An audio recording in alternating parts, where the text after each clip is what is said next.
So can you just put it, I keep pressing you, but just for people who haven't thought this through and aren't familiar with it, and the cool parts of artificial intelligence are so obvious, you know, write your college paper for you, write a limerick about yourself. Like, there's a lot there that's fun and useful.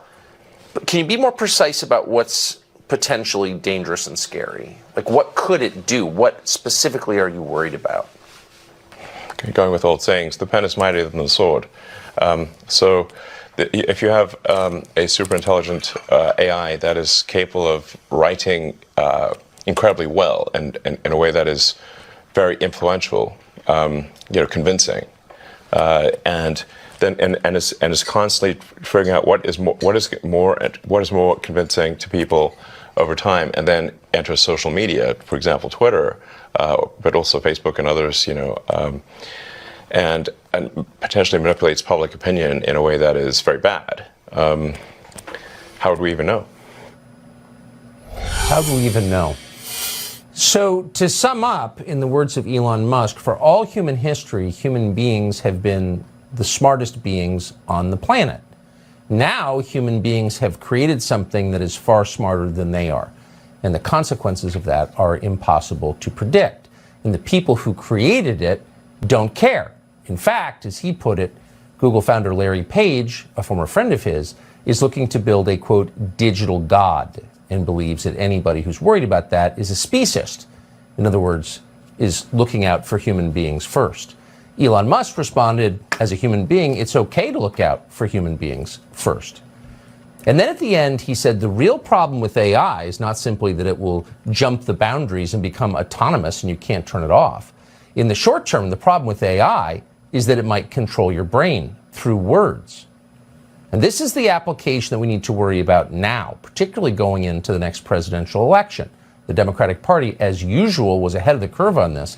They've been thinking about how to harness AI for political power. More on that next.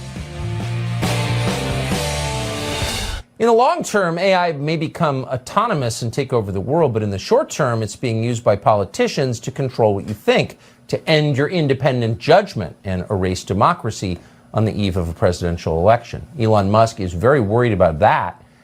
He told us about his plan to stop it. What's happening is they're training the AI to lie. Yes. It's bad. To lie. To That's lie. exactly right. And to withhold information. To lie and yes, exactly. To either comment on some things, not comment on other things, but not to say what the data actually demands that it say. Exactly. How did it get this way? I thought you funded it at the beginning. What happened? Yeah, well, that would be ironic. But the most ironic outcome is the most likely, it seems. I'm stealing that. That's good. That's actually a friend of mine, Jonah, who came up with that one. I actually have a slight variant on that, which is the most entertaining outcome is the most likely. But that's entertaining as viewed from a third-party viewer. Right. Like, so if we're like an alien from TV on show. High. Yes. Yeah. Like you could go see a movie about World War I and they're being blown to bits and they're gassed and everything in the trenches, and it's like you're eating popcorn and having a soda, it's fine. Not so great for the people in the movie. True. This sort of Occam's razor, the simplest explanation is most likely. Jonah's variant, which is irony, and then my variant, which is the most entertaining as seen by a third-party audience, which seems to be mostly true. But it seems true in this case.